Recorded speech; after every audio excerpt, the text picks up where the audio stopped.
class.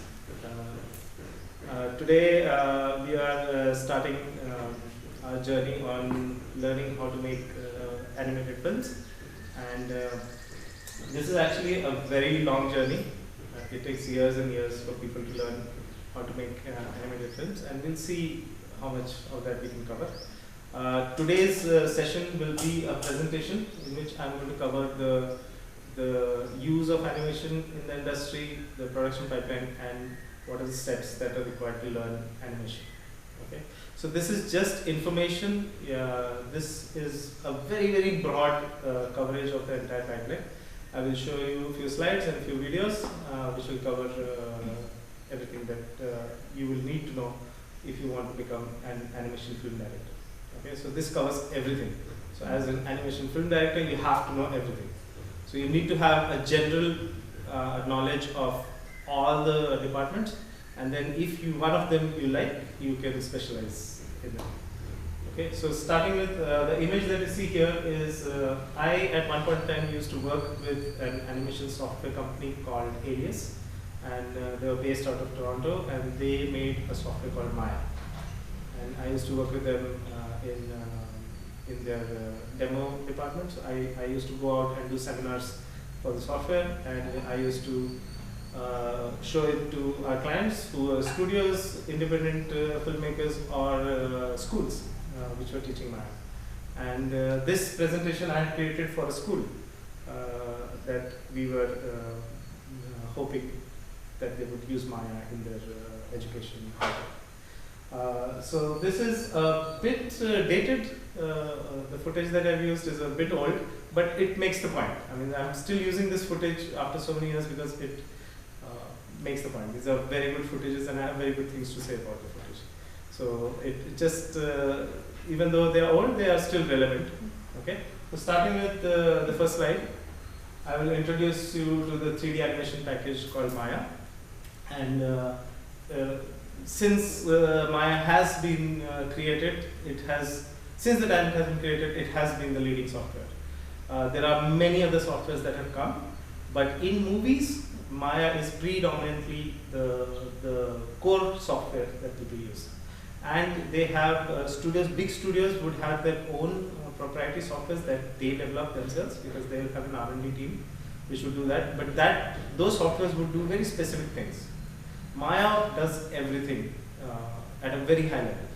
Okay, so you could just use Maya to make a whole film, or if you want something special in your movies, like which we'll talk about, and each one of them can become a specialization, then you would use a third-party software. But the final scene assembly would happen inside Maya. Okay, so you would build your models, texture them, animate them. You can do all that in proprietary softwares, which are specialized for doing that. And they would bring everything inside Maya, assemble the scene, and then render it out of Maya into a format that can be used for post-production, like editing, visual effects, and so on. Okay. So Maya is a 3D animation and visual effects, and by visual effects I mean dynamics, which we will cover in a bit. It provides a comprehensive suite of tools for your 3D content creation work, ranging from modeling, animation, and dynamics. Through painting and rendering. Yeah. So there are a few more. There are 6 basic modules that we'll be covering in this. And Maya has been a leading software for a very long time. It has gone through some changes from the point of view of ownership. It was created by a company called Alias. Then Alias merged with another company called Wavefront, and they were called Alias Wavefront. And then the final stage was that at one point in time, Autodesk is like the Disney of animation softwares. They bought Alias Wavefront, and since then Maya has been with Autodesk.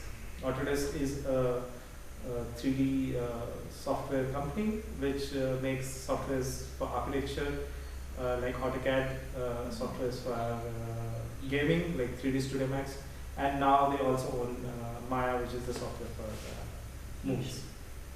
Okay, moving on. So Maya in the industry is used to create 3D animation and visual effects in movies. This is the first industry. This is by far the largest industry where software like Maya is used. And arguably one of the most, and it's used for everything. It can be the creatures that you see here. Like I said again, there are the fundamentals. The construction is done in Maya, and then that construction is taken into specialized softwares to do very high detail of high level of detail, and then it is brought back into Maya for scene assembly. Okay, moving on. So I want to show you a clip, and after you see this clip, does anybody recognize this clip by any chance? Okay, come on, and follow the sultry sound of my voice. No peeking. Mike. And open them. Ta-da! What do you think? What was wrong with your old car? 3 little words, Sully. 6-wheel drive. Come on, get in.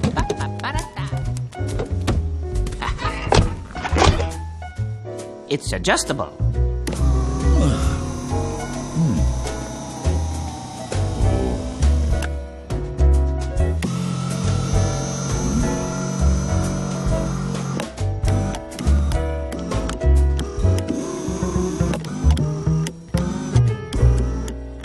Will you cut it out? It's like we've released a panther. What? Oh!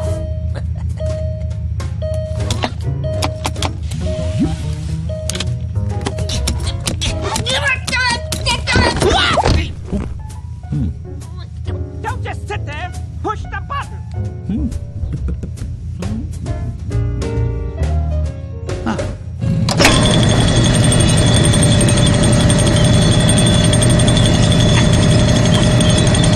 I'll get it. Whoa, sorry.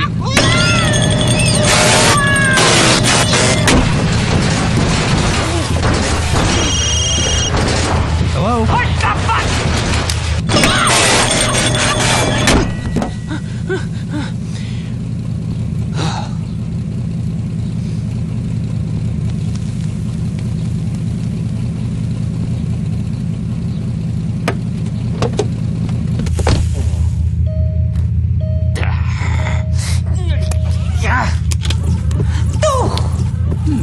Don't touch anything. I'll do it.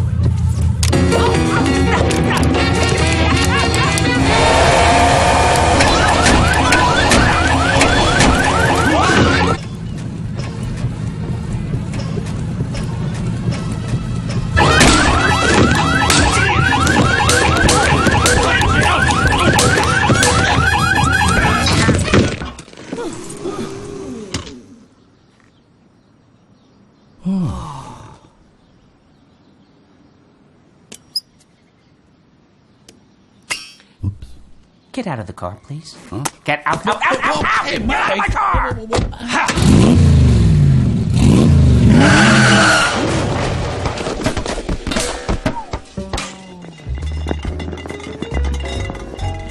That's weird.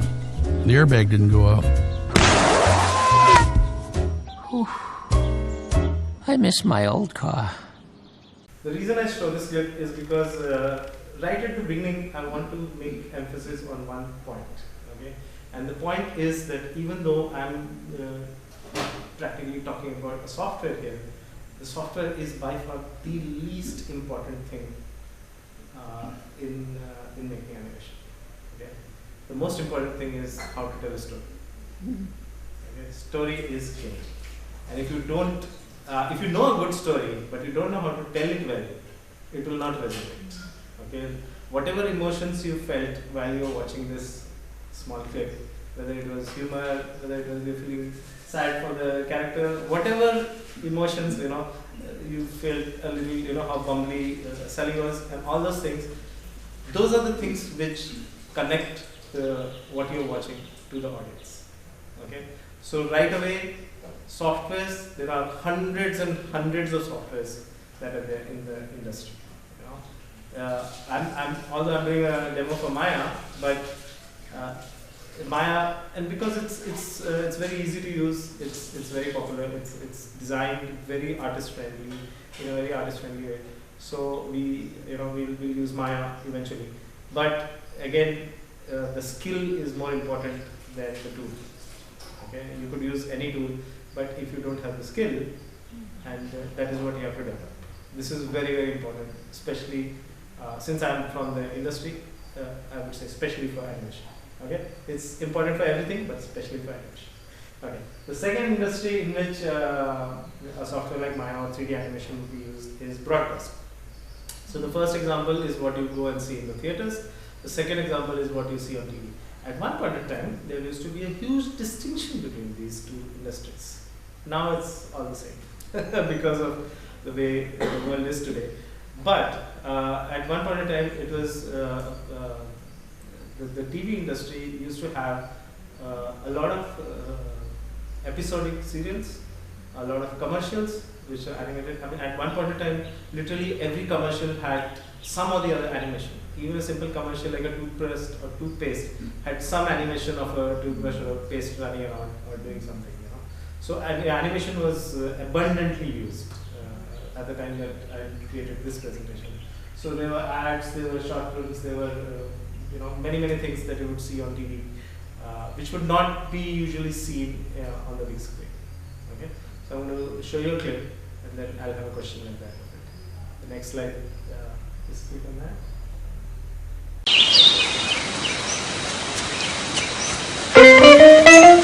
I don't believe in fretting and grieving. Why mess around with strife? I never was caught out. Step out and trot out. Give me the simple life. Some like the high road, I like the low road. Free from the cares and strife. Sounds corny and seedy, but yes indeed. Give me the simple life. Come on. At Optus, we're doing everything we can to make your life just that little bit simpler. Sounds corny and seedy, but yes indeed. Give me the simple life. Give me the simple life. Yeah, so this is basically an ad for a company called YesOptus. And this ad was created to show, Optus is a company that makes household stuff, and it says that if you use our products, you'll have a simple, laid back life. So the question I want to ask you is, how much of that, what you just saw, was CG, and how much of that do you think was actually shot with the camera? Like a percentage thing or ratio? Sorry? Yeah, just if you have any guesses, like, oh, the tiger was CG, or the crocodile was real, or the whatever. Have you seen any movies with animals? Was all of it CGI? Yeah, all of it was CGI. Okay, good guess. So yeah, but what the reason I show this clip is to show you the level of detail that can be achieved, and this is way back then. Now it's somewhere else, and you can't even tell. I mean, if people shoot with a real camera and they create the whole scene in CG, nobody could tell what's the difference. Okay, so this particular clip, even though it looks a little dated now, but when this ad came out, people could literally not tell what was real and what was CG. Okay, so good on you. Okay, next one. Third industry is game development. So, anybody gamer here? No gamers here? Sure. Which games? Favorite games? Red Dead Redemption. Ah, okay. Wow. Assassin's Creed. Oh, full violence. Yeah, GTA. Super violence. Any other? I have a friend who loves Tetris on a PS3. Oh. Yeah, so again, game development is entirely done as a CG production. Everything that you see on the screen is computer generated. The major difference between what you see in gaming today. So at one point in time, there's a huge difference between the quality that you saw in a movie or a TV versus the quality that you saw in gaming. And with the development, the first thing that developed was the quality of the cinematics, the in-game cinematics between game levels, the animation, the pre-rendered animation that you saw, the quality of that almost reached movie level. Today with Unreal Engine 5, the quality of in-game graphics is almost at the level of, if anybody has seen the Matrix demo, the new Matrix game is out. Oh, yeah. Gotta buy it.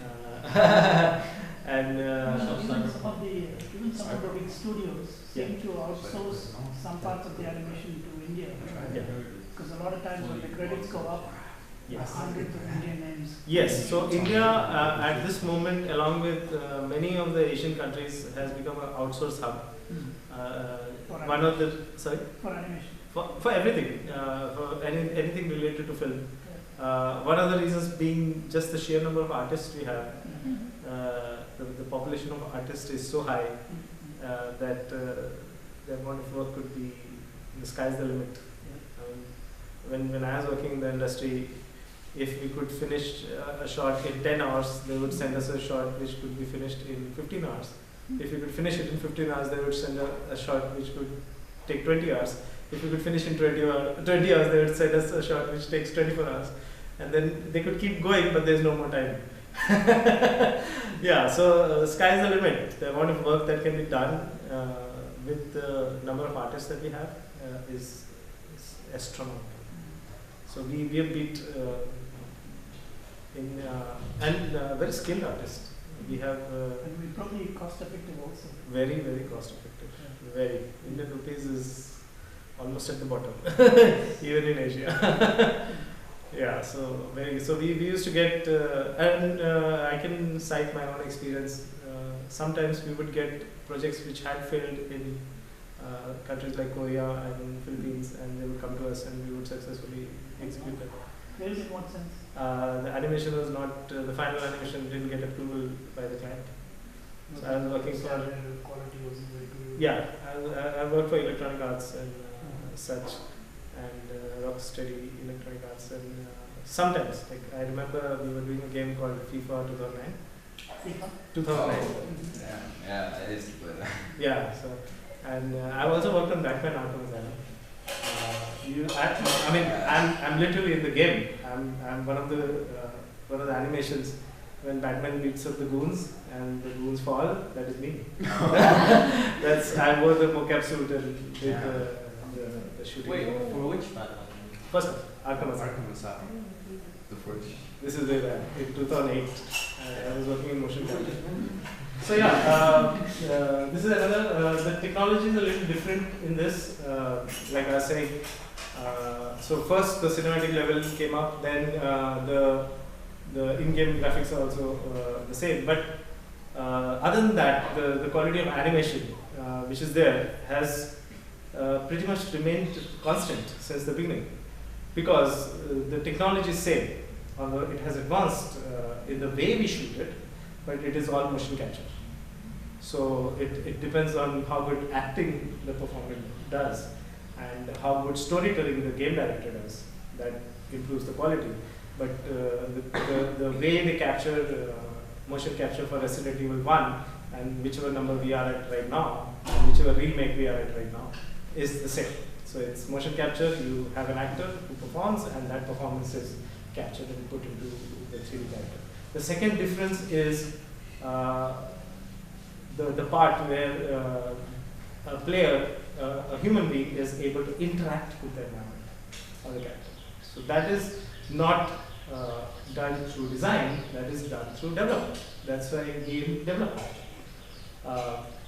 So I should actually update this. This is, Maya is used in game design. Not development. Development is where you program keyboard interactive, so that you press a button on the keyboard or press the joystick, controller, whatever you have. So that part is done through programming. So that is done by, earlier it was C++, and I don't know what they use now. So the game development design, the whole industry has two departments. Two major departments. One is the design and one is the development. Okay, so Maya is used in design. It's used for designing characters, texturing them, putting animation on them, and then the programming is used to trigger those animations and effects, like if you're shooting a gun, the muzzle flares and all that is done through program. So it triggers the animation that you create. So if a character is walking and they come to a point where there is a ditch, if you don't trigger the fall, you'll just keep walking. So that interaction with environment, or if they want to open a door, or if they want to pull their gun out, that is all based on a button or a key that you press. Okay, so that is done through programming. I'll show you a clip of a game that I worked on. Next slide. A famous explorer once said that the extraordinary is in what we do, not who we are.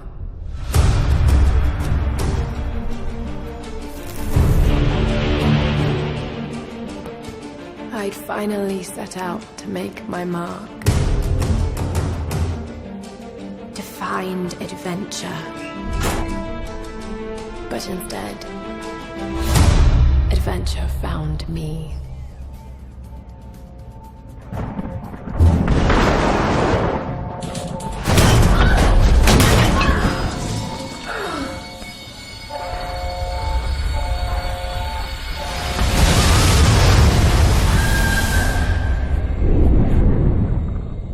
In our darkest moments, when life flashes before us, we find something that keeps us going.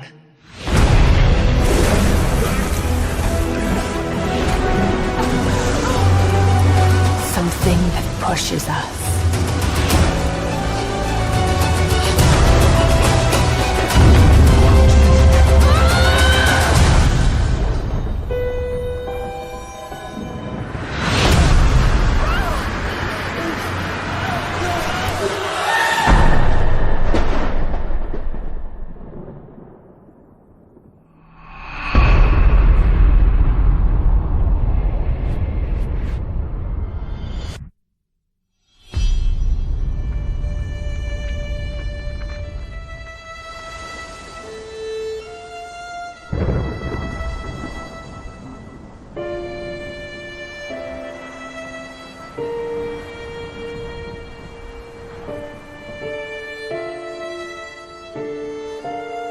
When all seemed lost,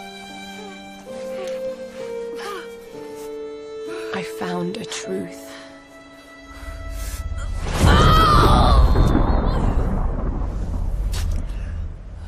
And I knew what I must become.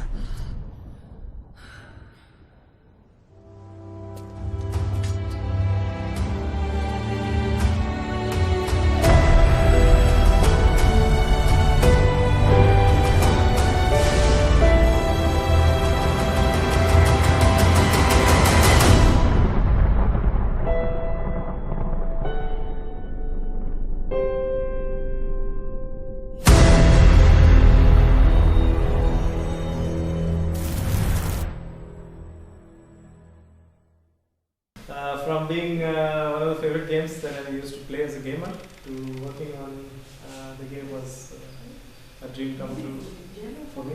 The final industry that I want to talk about is next slide. I was going to say, Yeah. that's meant to be Lara Croft, right? Yeah, that's Lara. Oh, yeah. Doesn't look anything like Angelina Jolie. Yeah, it doesn't, because this is a reboot. Okay. Much better though. Yeah. So this is a reboot, meaning they started with her origin. So it's an origin story. How she Became Lara Croft. became Lara Croft. I remember playing the first iteration of it. Oh, you did. Okay, nice. On PS3, PS3, PC. PC. Oh, you had a PC. Okay. Yeah. So the last is education. One of the reasons this software has become so popular is because it's so easy to teach and it's so easy to use. So for people who are starting off in animation, it's a very, very good software to pick up, and it covers everything. You can literally render your movie out of, starting from pre-production to production to post-production. Everything can be done inside one app to some extent. And then for whatever you want to do specialized, which we'll cover module-wise, we can go into here. How does Maya compare, or how does Blender compare with Maya? In today's market, all softwares are equal. Okay. Yeah, so there is Blender is open source and free. Yeah. So yeah, there is no feature. At one point of time, Maya used to be way better for movies than even 3D Studio Max, which was its prime competitor, and Max was more used in gaming. Again, there were some features that were inbuilt in Max, and it was not that you could not do one thing or the other. There are fantastic movies which were made in 3D Studio Max. There was a studio called Blur Studio. I can give you a reference if you know. The director of the first Deadpool movie was the head of the Blur Studios, which used to make cinematics for games. So they used to use 3D Studio Max. And from what I understand, I think for Deadpool also you use 3D Studio Max. So it's software has become irrelevant now. Which software are you using? Every single studio that I've worked with had different softwares, and that was just because one of the reasons was because of they would purchase the software that they could find an artist for. So if again the importance was on the artist, they needed to find good artists, and they would provide them with the software that they were comfortable with. So in the same studio, there would be a mixed pipeline with some artists doing Maya, and intercompatibility is fantastic. Yeah, you can take anything from any software into another software, especially in 3D animation. And yeah, so Maya again, very easy to use, very easy to teach, very powerful, amazing features. But the main reason why Maya was not used in gaming is because it didn't have shortcuts to do things. And 3D Studio Max, the developers, because they were working a lot with gaming studios, and game developers would keep giving them feedback. We want this feature, we want that feature. That software slowly developed towards having so many shortcuts to doing things that just click one button and you get an explosion inside the left ear of a creature. So that kind of thing. And if you had to do that in Maya, you had to build it from scratch. You had to build every single scenario. There was nothing automated in Maya, and it was built like that because in movies, people don't want the same thing happening again and again. They want everything should be different from what you saw. Whereas in games, there's a lot of repetitiveness.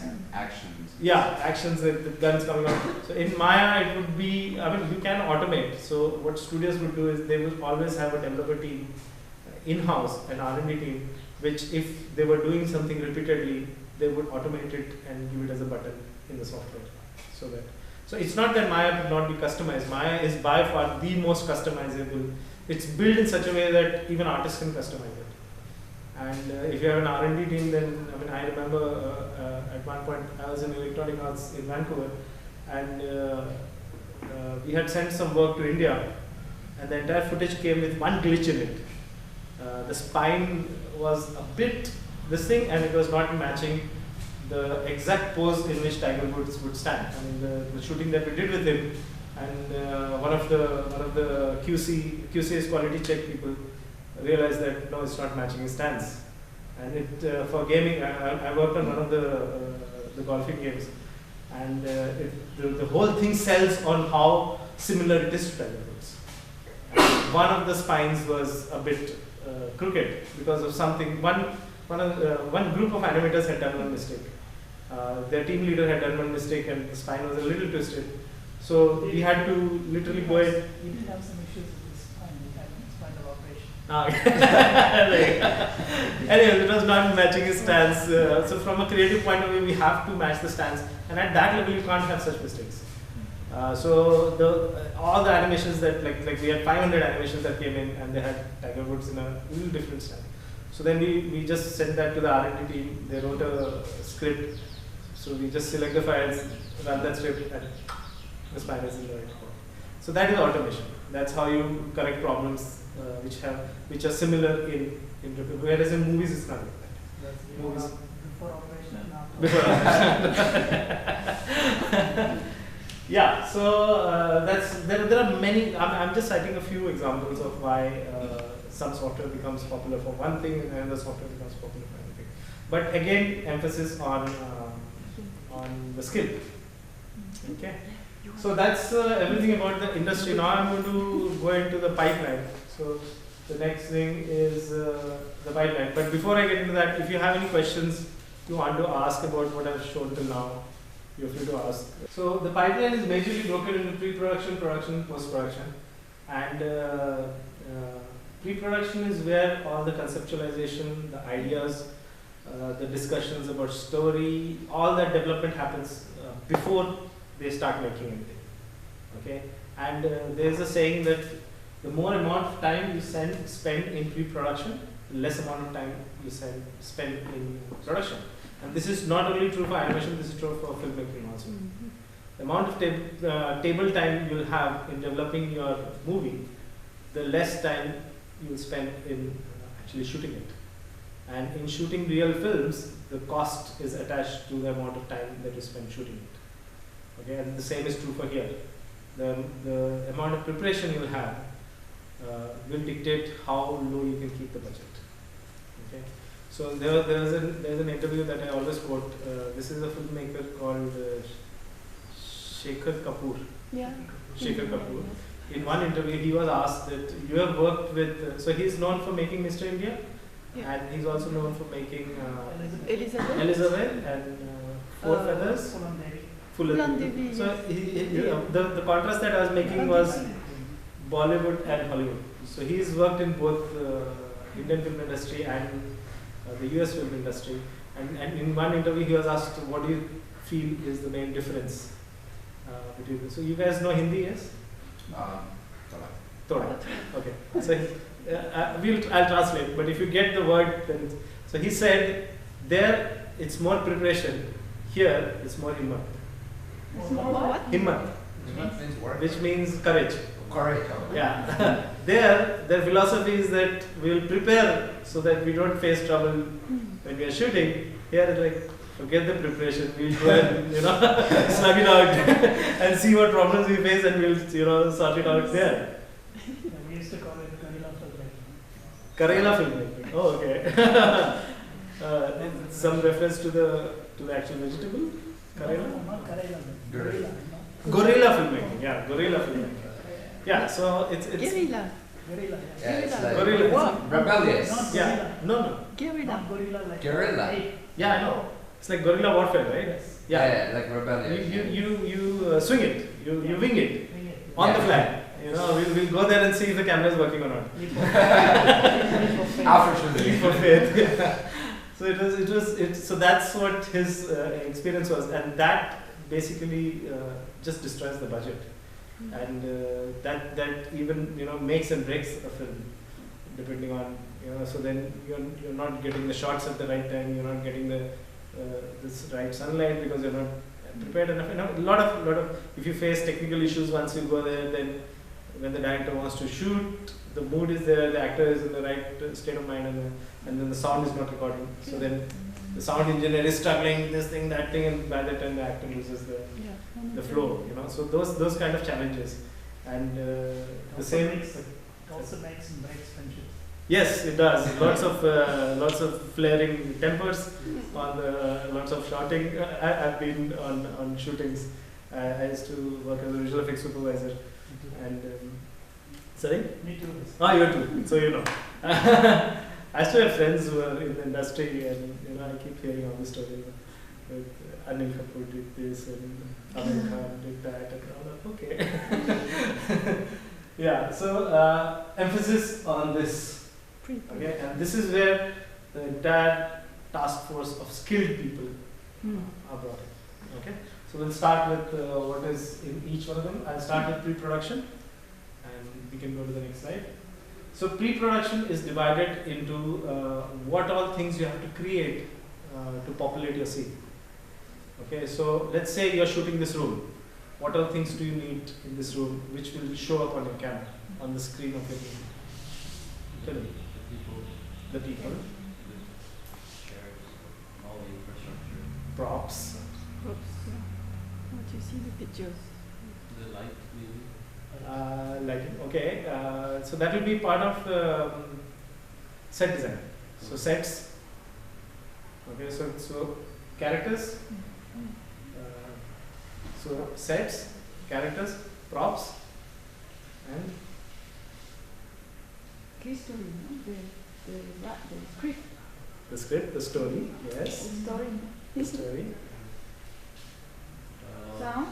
Sound, dialogue, a lot of things. Okay, so we are all thinking from the point of view of a live action movie. Yes. So these are all to be brought in. Whatever the buildings have to be set up. So sets have to be set up. Props have to be laid out. If a telephone has to be used, there has to be a telephone. In CG animation, none of these is present. So you have to design everything. So you have to draw everything. And then create that in 3D, and then texture it, and then light it, and then render it, and animate it, and then put effects in it, and then render. So all these things you have to do on your own. Okay? And you have to design them. So first, everything has to be designed on paper. Okay? One of the things you design on paper is characters that are going to populate your scene. So it could be contemporary people like you and me. It could be historical figures. So not only them, their costumes, their dress, their makeup, their whatever they wear has to be designed. If they are warriors, their weapons. If they are writers, their pens. It doesn't matter. Everything that is related to a character has to be designed, has to be drawn. And to be able to do this, you'll realize one thing, that all the types of creatures or characters that you see are basically either humanoid or animaloid, or I would say bipedal or four-legged. Yes? So the basic design comes from either the human figure or the animal figure. Yeah? And everything is a variation of that. Okay? So to do that, you need to study human anatomy and you need to study animal anatomy. Okay? So you have to learn that. So that's the foundation. Okay, so good point. It is biology, but we don't learn it as doctors. We don't learn it to become surgeons. We don't. So we learn how to draw the form, but we don't really need to remember every single name. Yeah, like how many bones do you have in your body? 206. Good point. Yes. Can you name it?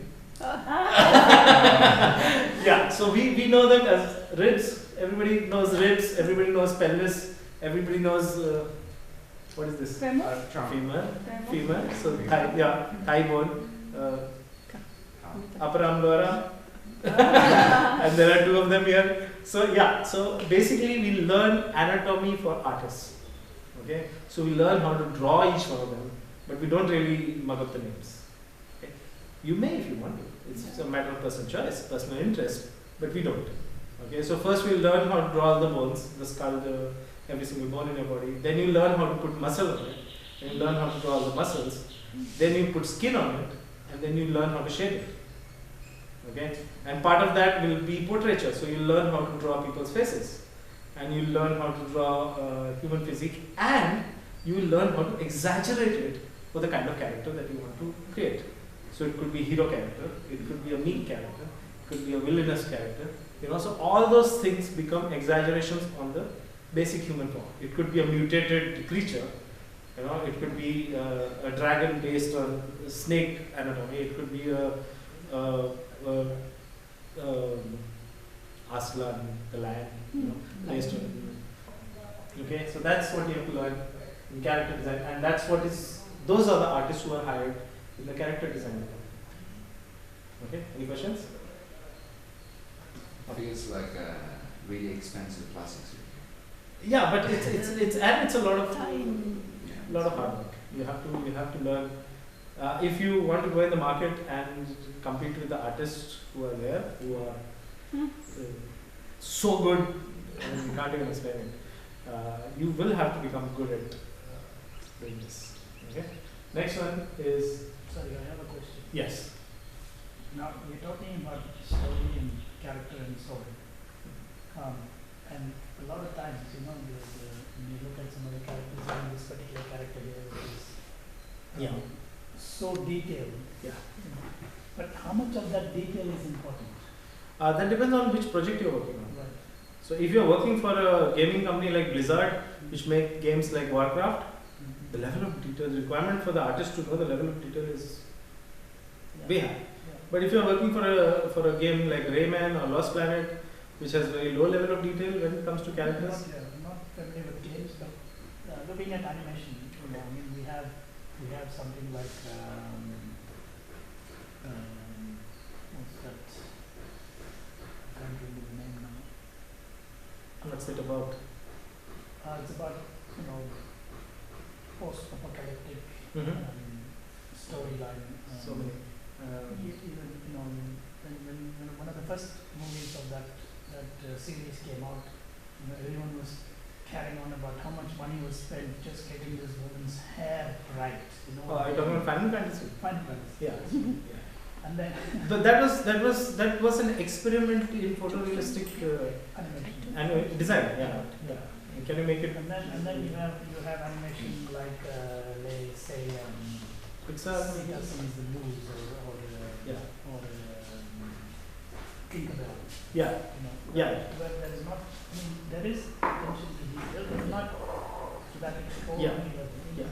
But they both tell stories. Yes. And they're both very effective. Yes. So that's my question. Why is it necessary to have such incredible attention to detail to be able to tell the story?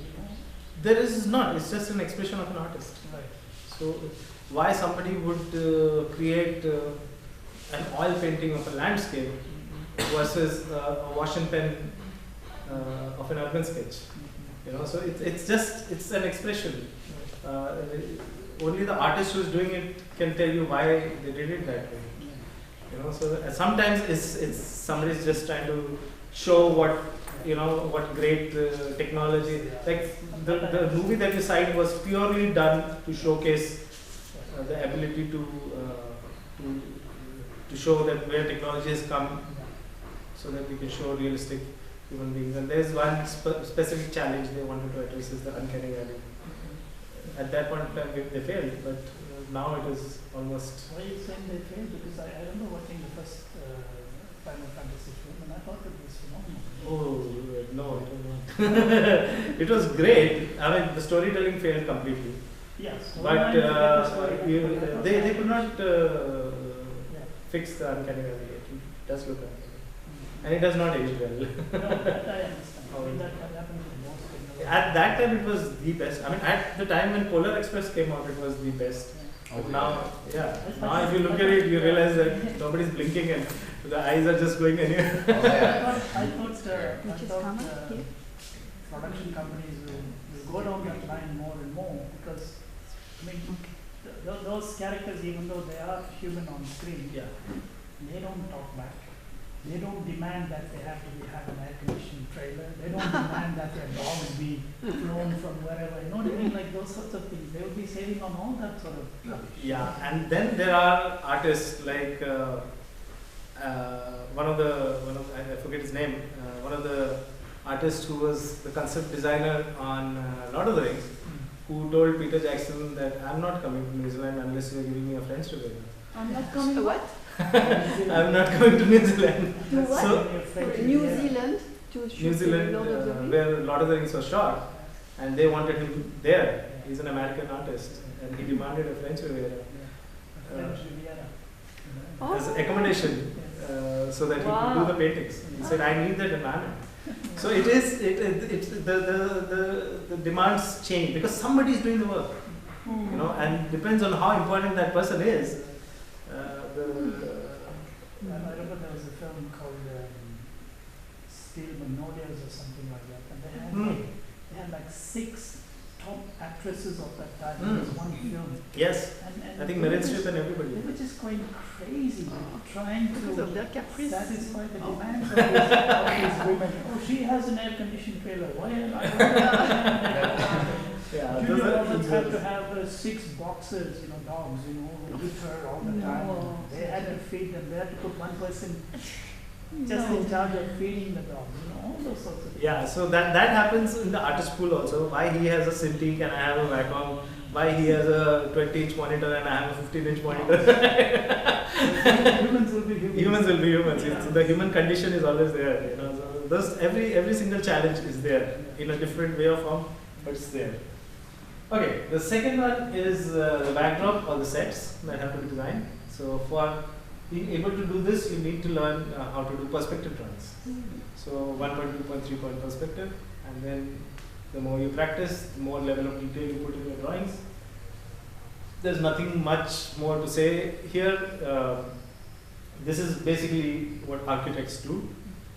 They design places, and as an artist, you will not study perspective drawings to become an architect, just like you will not study anatomy to become a doctor. You will study it so that you can express what you are visualizing or what you are being told to put together as an artist on paper. Okay, so here again the foundation is based on 1.2 point and 3 point, and there are like 5-6 point perspectives which go in the realm of illusions and whatnot. But majorly you're required to do these kind of drawings which have architectural design. Okay, so you could be asked to design furnitures, you could be asked to design props, you could be asked to design the sets, you could be asked to design cities, you could be asked to design space stations, you could be asked to design alien hostile planets. You could be, so these all come under background design. Okay. Next is props. Again, this is also similar. You have to populate the scene with things that, so props are basically things that your characters are interacting with. Okay, they could be animated, they could be dead, they could be something that is going on a loop like a fan. So all those things have to be designed. Okay, depending on, and again everything depends on. I mean, from my experience was we used to have 3 major scenarios for which we had to design. One was contemporary, so modern day stuff. One was futuristic, so science fiction stuff, and one was historical, so all the kings and queens, saddles and swords, kind of.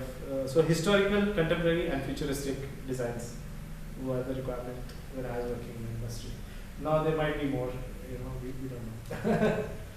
Okay, then comes. So once you learn how to design all these things, 3 major things: characters. 3 or 2 major things: characters and sets. Okay, so anatomy and perspective drawings. These are the 2 skills that you require to be in those departments. Then comes the storyboarding part of it. Anybody knows what storyboarding is? You do storyboarding for your films? We have no, but okay. More of a budget. More of a? No, just joking. Go on, it's okay. It's okay to joke. No, it's just we don't. We haven't really done much storyboarding. Not much. So storyboarding is that part of storytelling which is visual. Okay, so what we are doing here is how the thing works is, first obviously there has to be an idea. Somebody has to come up with an idea for a movie or a game or an ad or whatever, and then that idea is converted into a story which emphasizes on the idea, puts it through. Then that story is first written in the form of a script and then written in form of a screenplay.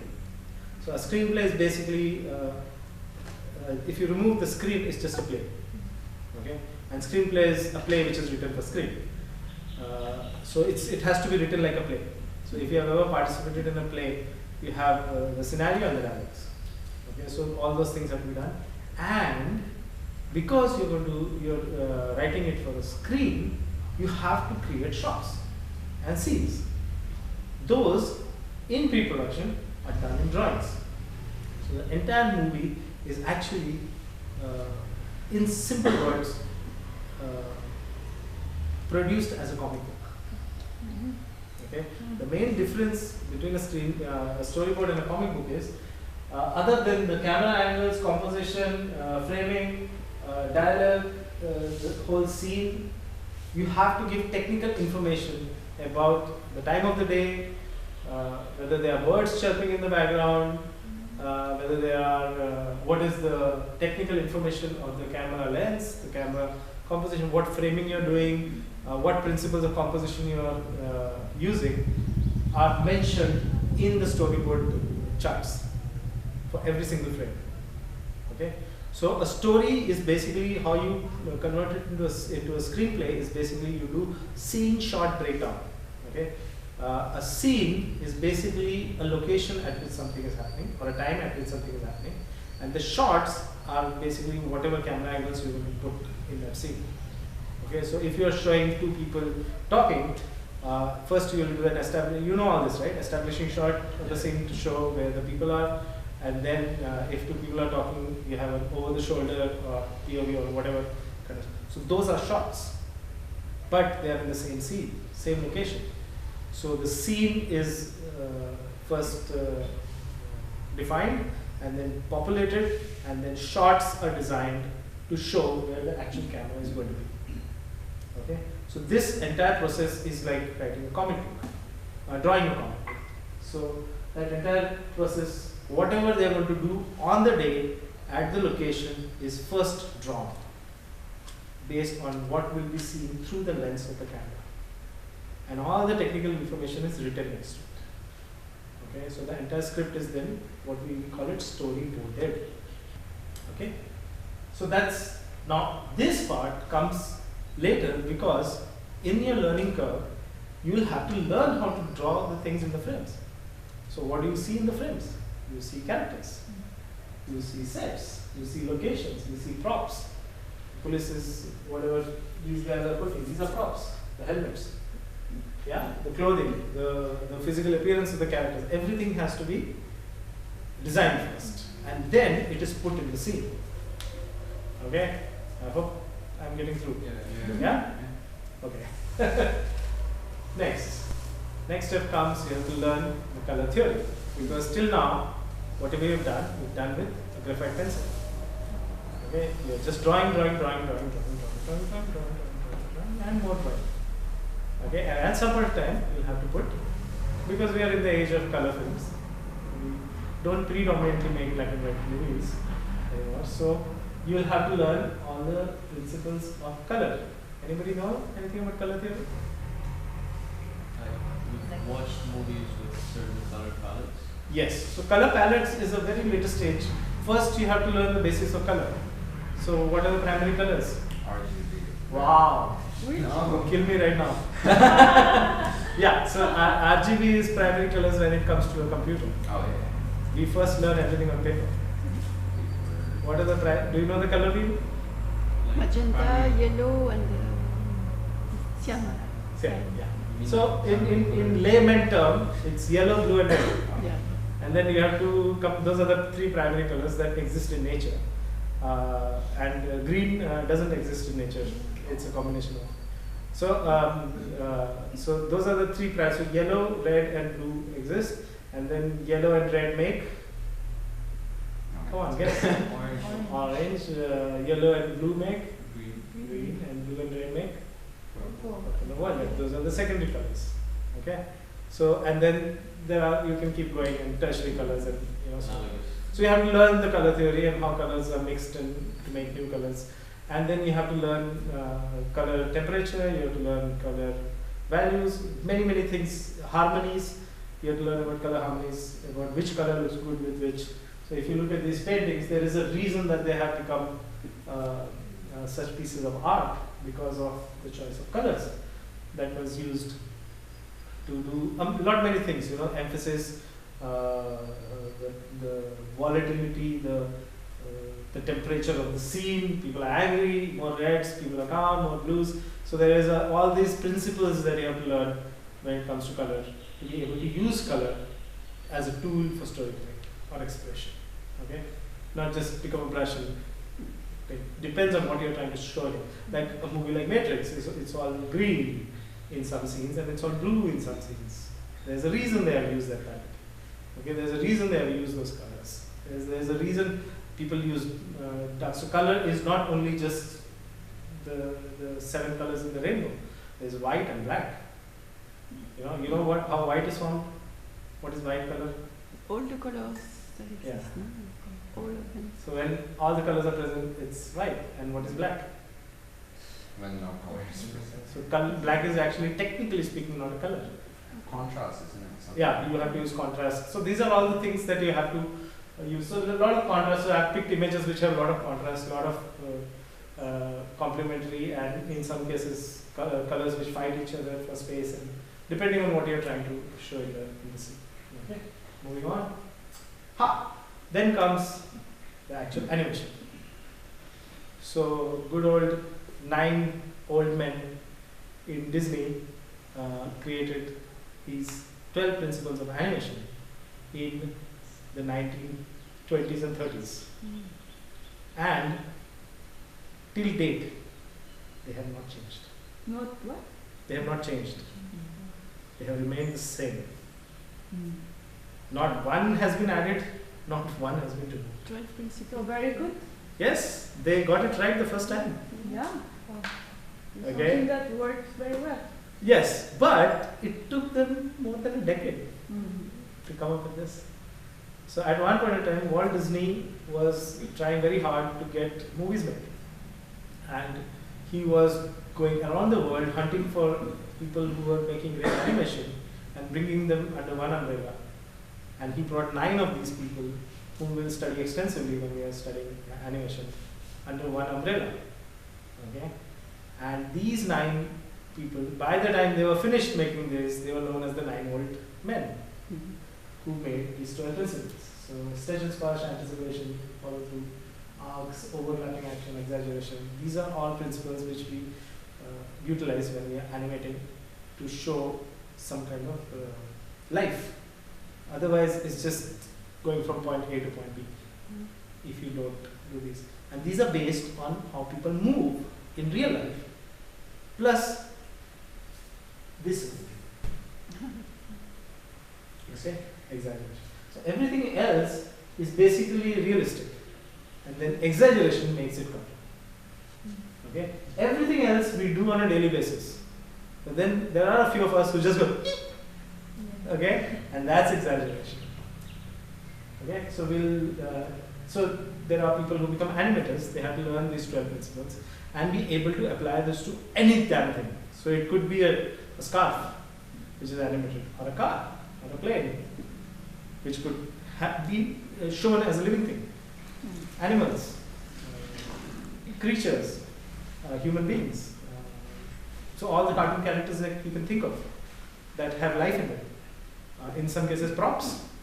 Like if you see a movie like Beauty and the Beast, all the props are alive in that. The cupboard is alive, the teapot is alive, the candle is alive.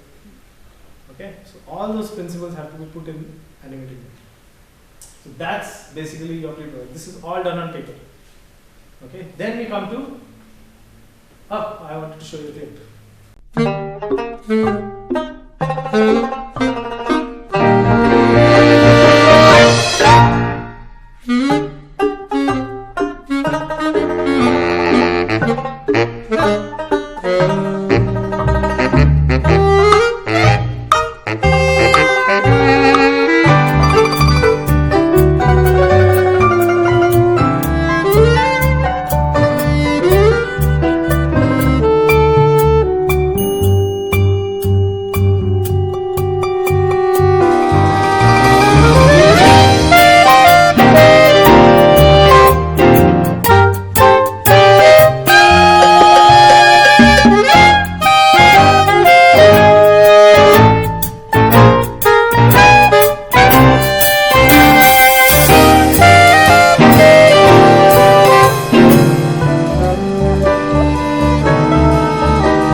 So the clip that you saw was designed by two-time Academy Award-winning animation director by the name Richard Williams. And I had the pleasure of meeting him and attending one of his masterclasses in Vancouver. And he basically wrote a book called The Animator Survival Kit, and we will be heavily borrowing from that book when we study this. In this book, basically for this cover, this is the cover of the book, he designed all the different types of animation styles. You know, so from paper cutout to stick animation to, at some point in time, it also goes. This character goes rubber hose animation, where they didn't have bones in there. Like you see early Mickey Mouse movies, yeah, there are no elbow bones because it's easier to animate like that. So all these, the 3D animation, the hyper stylized, over sexualized animation, these were done at one point in time. The 3D animation, the animal characters, the stretchy and squashy dog, those kind of animations were all done. So he actually designed this cover to showcase all those styles of animation. And then at one point in time, they actually released a DVD based on his book. And he was asked for that DVD to animate this cover. And then he said that if I knew the amount of work I would have to do to animate all this stuff, I would have made a simpler cover. Because you just saw the title animation on the DVD. You know, and it is, and he did it himself. And I mean, obviously he had artists working with him. Everything the whole story that you saw in that was designed by him. And his name is Richard Williams. He's no more, but he is the so the animation, the movies for him, for which he won the Academy Awards. Any guesses? Which animated movie he won? Not now, like way back. Way back when 40s, 50s? Yeah, way back. Yeah. You know it already. It's called Who Framed Roger Rabbit. Oh, okay. And for that, he was the animation director. And it was one of the groundbreaking movies because it seamlessly combined animation with live action. Wasn't that in the 90s? Was it? I think this is 1993 that he won the Oscar. So it might be. I'm not really. It was in the 90s. Okay. So yeah, and the technology was there in the 90s. But that had been done before. If you have seen a movie called Mary Poppins, yeah, there are animated penguins in that, but you can tell that they don't exist in there. It's a fantasy event in the movie where that happens. And there are other movies also, some not very appropriate, which had this kind of technology. But Roger Rabbit became basically the phenomenon by which live action and CG animation is known. Okay, and that's it. That's the pre-production. That's all the work that you have to learn as part of your drawing. These all things you learn in your drawing. Okay, this is where your skill development happens. If you do this right, if you spend more time here, you will spend less time in production, which is